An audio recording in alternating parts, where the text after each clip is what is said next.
Assalamualaikum warahmatullahi wabarakatuh. Hari ini kita akan belajar PAI bab 10 tentang menyayangi sesama. Sebelumnya, mari kita membaca doa terlebih dahulu. Bismillahirrahmanirrahim. Rabbi zidni ilman warzuqni fahman. Amin.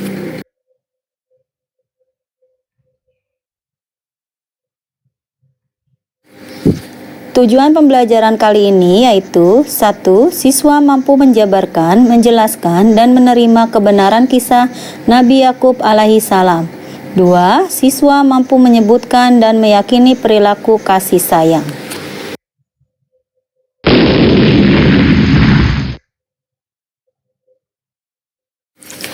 Bentuk kasih sayang yaitu 1. Kepada orang tua, 2. Kepada guru, 3. Kepada teman, 4. Kepada tetangga.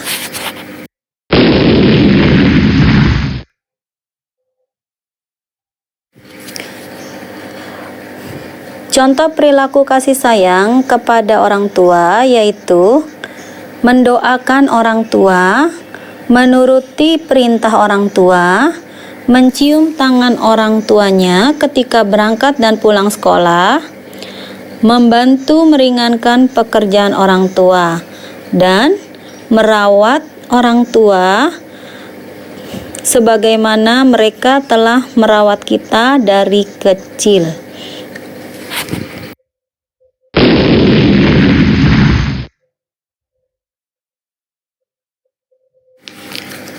Perilaku kasih sayang kepada guru yaitu menuruti perintahnya, mengucapkan salam ketika bertemu, memperhatikan pelajaran yang disampaikan guru, mencium tangannya dengan membungkukkan sedikit badan, mencium bagian atas punggung tangan ke hidung kita.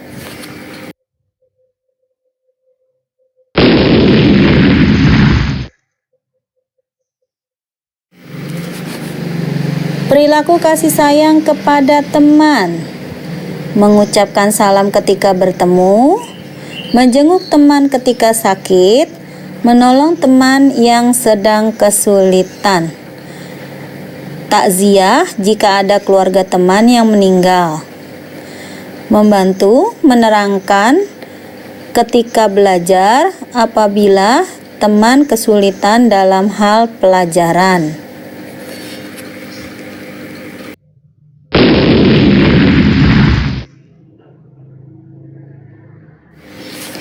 Perilaku kasih sayang kepada tetangga, menengoknya apabila sakit, saling menyapa apabila bertemu di jalan, datang melayat ketika ada tetangga yang meninggal, memenuhi undangannya apabila mengadakan acara, tidak melakukan kegiatan yang dapat mengganggu kenyamanan tetangga, misalnya membunyikan radio atau televisi atau motor atau mobil dengan suara keras.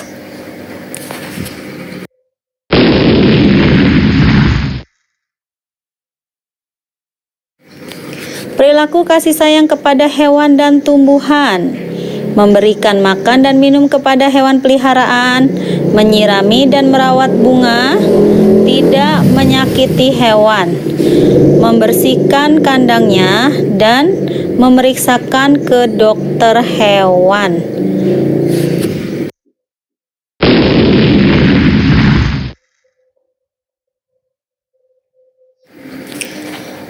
Manusia disebut dengan makhluk sosial. Artinya, manusia tidak dapat hidup sendirian. Oleh karena itu, manusia diperintahkan Allah untuk saling menyayangi. Bentuk kasih sayang sesama manusia dapat dilihat dari sikap tolong-menolong, saling menghormati, dan saling menghargai. Jika ada teman atau saudara kita yang sedang terkena musibah, hendaknya kita menunjukkan rasa kasih sayang kita dengan cara menolong mereka. Jika kita sering berbuat baik terhadap orang lain, maka kita akan dibalas dengan kasih sayang dari Allah. Orang yang memuliakan tetangganya akan mendapatkan pahala. Dan Rasulullah Shallallahu Alaihi Wasallam bersabda, siapa yang tidak menyayangi, maka tidak akan disayang. Man la yarham la yurham. Hadis riwayat Bukhari dan Muslim. Kasih sayang artinya tidak membenci. Allah mengajarkan kepada kita kasih sayang. Orang beriman harus menyayangi makhluk Allah lainnya. Orang tua sayang kepada anaknya, anak sayang kepada orang tuanya. Aku ingin disayang Allah, aku sayang orang tua dan guruku.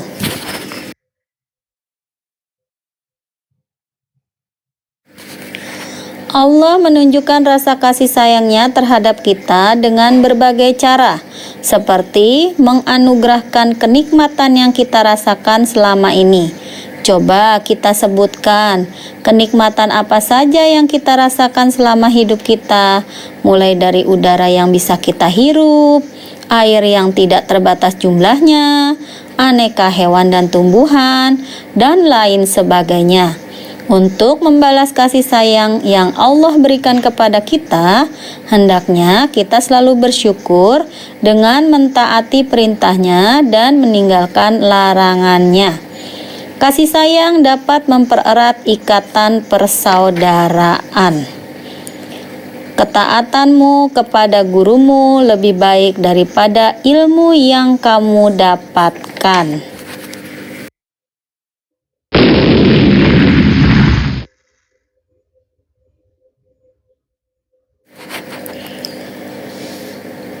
Perilaku kasih sayang terdapat di dalam surat Al-Fatihah ayat ketiga, yaitu Ar-Rahmanir-Rahim, yang maha pengasih lagi maha penyayang.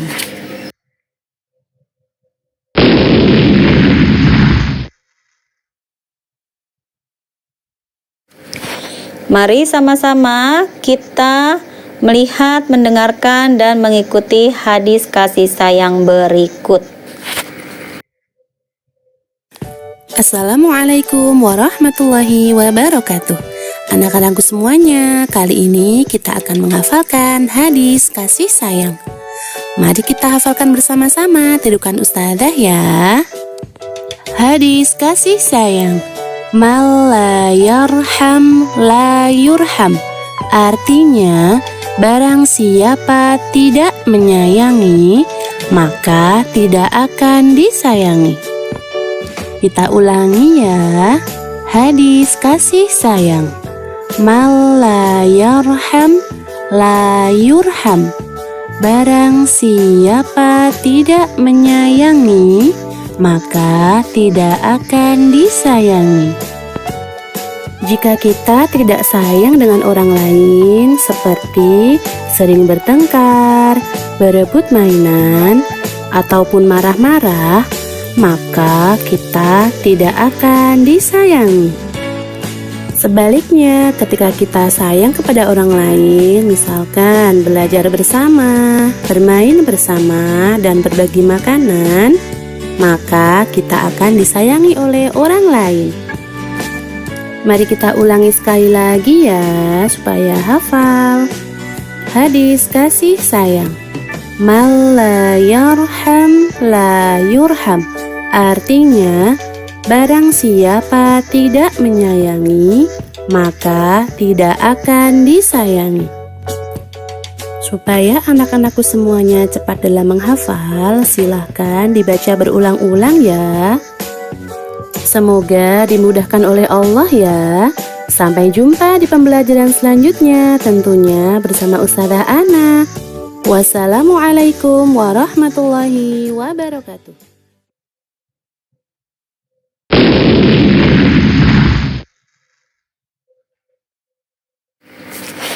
Mari sama-sama kita melihat, mendengarkan, dan mengikuti hadis saling memberi hadiah.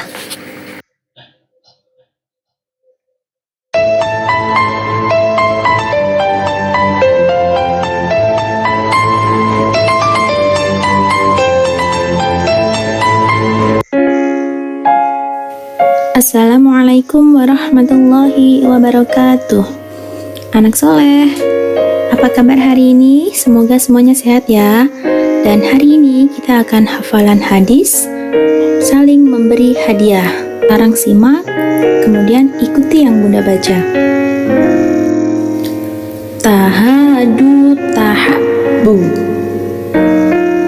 Tahadu tahabbu. Ulangi lagi. Tahadu tahabbu. Artinya, hendaklah kalian saling memberi hadiah, niscaya kalian akan saling mencintai. Hadis riwayat Abu Ya'la. Sekarang kita baca sama-sama dari awal sampai selesai.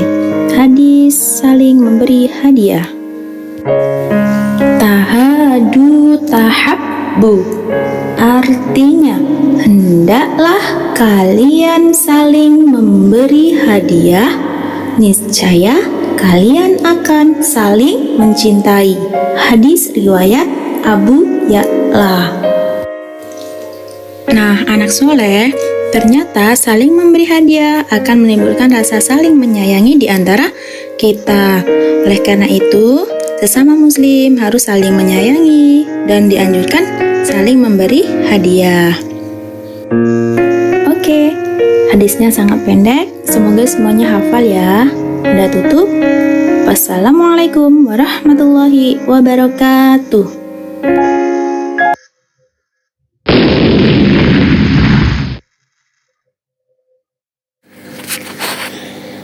Allah adalah Maha Pengasih dan Penyayang. Kita harus meniru sifat Allah. Allah mengajarkan kita kasih sayang. Kasih sayang artinya merasakan penderitaan orang lain. Kasih sayang akan memunculkan persaudaraan. Kasih sayang kita kepada sesama menjadikan Allah sayang kepada kita. Kita harus sayang kepada semua ciptaan Allah.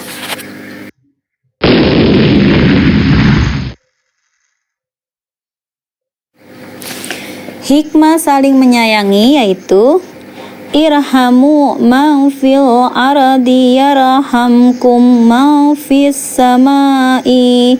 Sayangilah yang ada di bumi, niscaya yang ada di langit malaikat menyayangi kalian.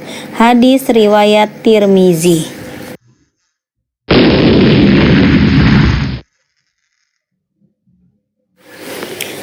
Mari teman-teman kita menyaksikan kisah Nabi Yakub alaihissalam berikut ini.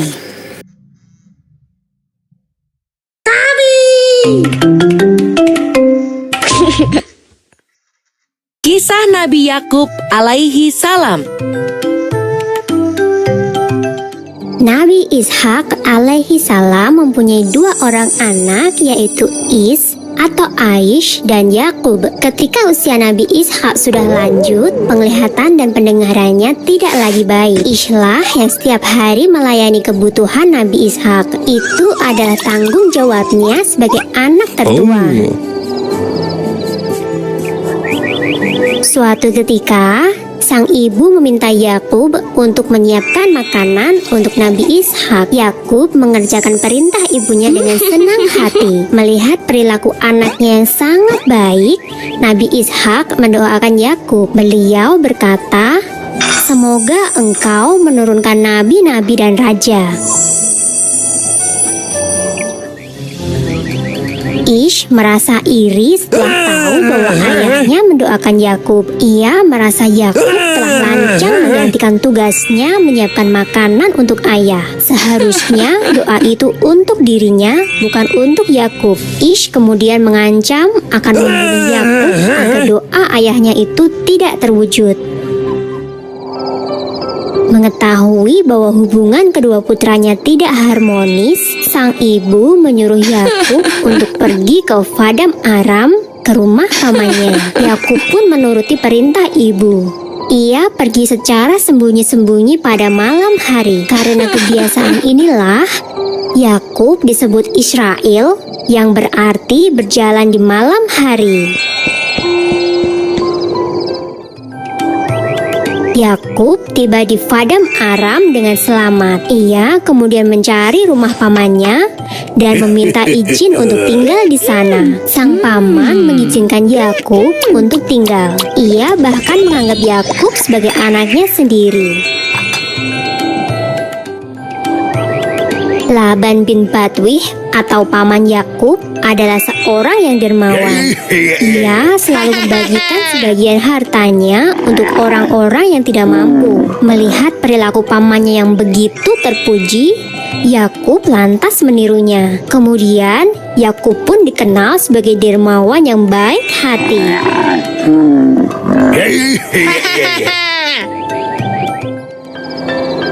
Pada suatu ketika, Yakub bermimpi bertemu dengan malaikat. Ia juga mendengar suara yang mengatakan bahwa kelak ia akan mendapatkan keturunan dan bumi ini akan menjadi miliknya dan milik keturunannya. Begitu terbangun, Yakub segera berdoa dan mengucapkan syukur. Melihat perilaku keponakannya yang begitu terpuji, Laban bin Batwih, paman Yakub, berniat menjodohkan Yakub dengan salah satu putrinya. Yakub pun memilih menikah dengan sang adik, Rahil, yang memiliki paras rupawan. Namun, setelah waktu berjalan, Yakub juga menikahi Laila, putri tertua pamannya. Saat itu, menikah dengan kakak adik belum dilarang oleh agama. Yakub juga menikah dengan Zulfa dan Balha. Dari keempat istrinya, Yakub dikaruniai 12 anak laki-laki. Yakub yang kemudian diangkat sebagai nabi mengemban tugas untuk dakwah di Kan'an.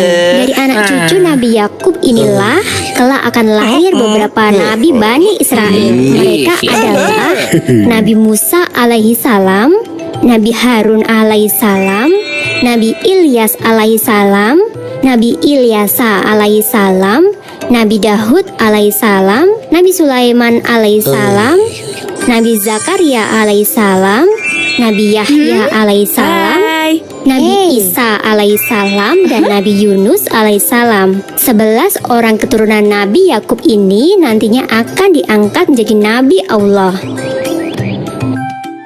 Sumber dalam Al-Quran adalah surat Syod ayat 45-47. Dan ingatlah hamba-hamba kami, Ibrahim, Ishak, dan Yakub yang mempunyai perbuatan-perbuatan yang besar dan ilmu-ilmu yang tinggi. Sesungguhnya kami telah mensucikan mereka dengan menganugerahkan kepada mereka akhlak yang tinggi, yaitu selalu mengingatkan manusia kepada negeri akhirat. Sesungguhnya mereka pada sisi kami benar-benar termasuk orang-orang pilihan yang paling baik. Yuk dukung kami dengan menekan tombol subscribe.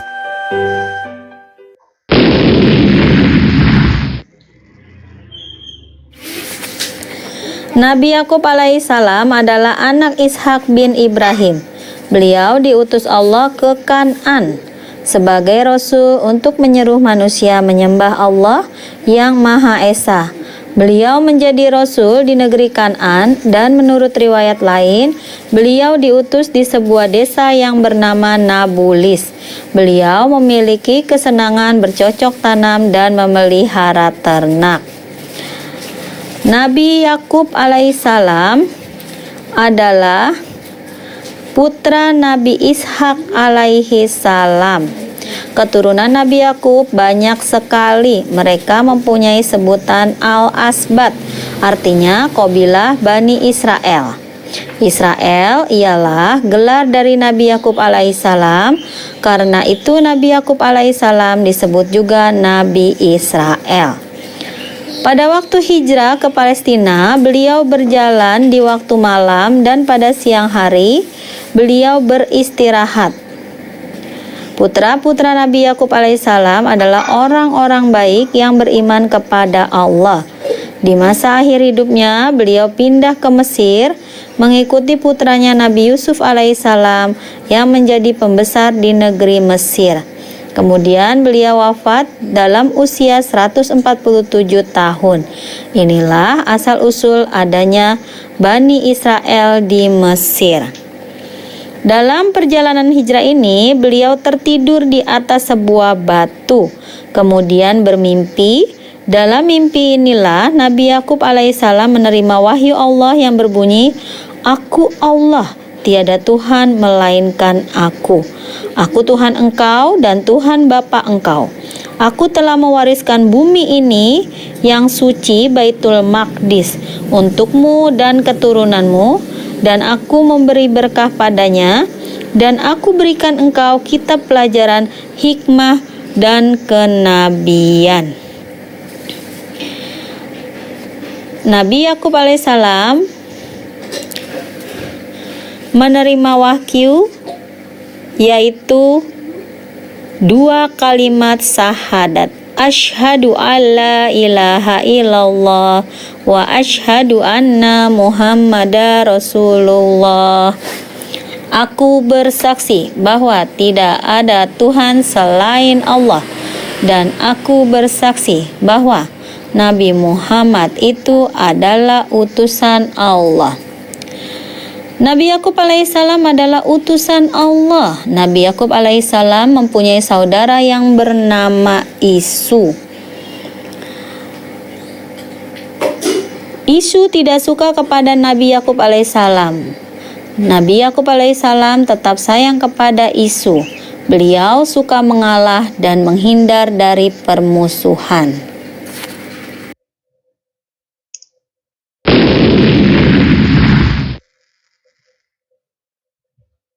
Anak Nabi Yakub alaihissalam ada 11 orang, dan salah satunya adalah Yusuf yang paling disayang.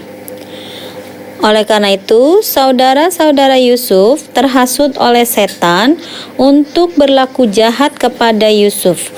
Ketika mereka mengetahui perhatian ayahnya kepada Yusuf, sampai-sampai mereka hendak membunuh Yusuf. Namun kemudian sebagian mereka mengusulkan untuk melempar Yusuf ke sumur yang jauh agar dibawa oleh kafilah yang lewat dan menjadi budak mereka. Ketika Yusuf tidak kunjung pulang, maka Nabi Yakub alaihissalam bersedih dengan kesedihan yang dalam karena berpisah dengan putranya. Bahkan ia sampai menderita buta karena sedih yang begitu dalam. Kemudian Allah Subhanahu wa Ta'ala menjadikannya dapat melihat kembali. Di dalam Al-Quran dinyatakan Nabi Yakub alaihissalam telah memberikan wasiat kepada anak-anaknya untuk menyembah hanya kepada Allah Subhanahu wa Ta'ala. Hal ini diceritakan di dalam Al-Quran, yaitu surat Al-Baqarah ayat 133 yang berbunyi, A'udzubillahi minasyaitonirrajim. Bismillahirrahmanirrahim. Am kuntum syuhada'a iz hadara Yaqubal mautu iz qala li banihi ma ta'buduna min ba'di qalu na'budu illahaka wa ilaha abaika Ibrahim wa Ismaila wa Ishaq ilaha wahida wa nahnu lahu muslimun. Apakah kamu menjadi saksi saat maut akan menjemput Yakub, ketika dia berkata kepada anak-anaknya, "Apa yang kamu sembah sepeninggalku?"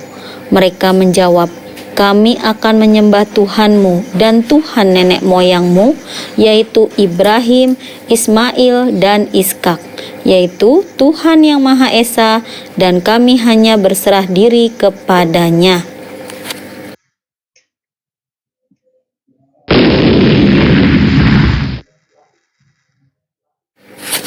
Nabi Yakub alaihissalam sangat menyayangi anak-anaknya. Beliau mengajarkan kepada anak-anaknya agar tetap beribadah kepada Allah.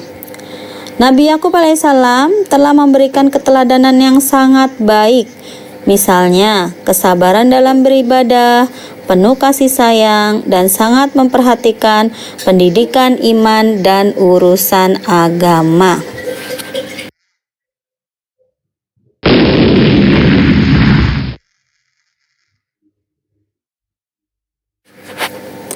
Israel artinya orang yang suka berjalan di malam hari. Pada waktu hijrah ke Palestina, beliau berjalan di waktu malam dan pada siang hari beliau beristirahat.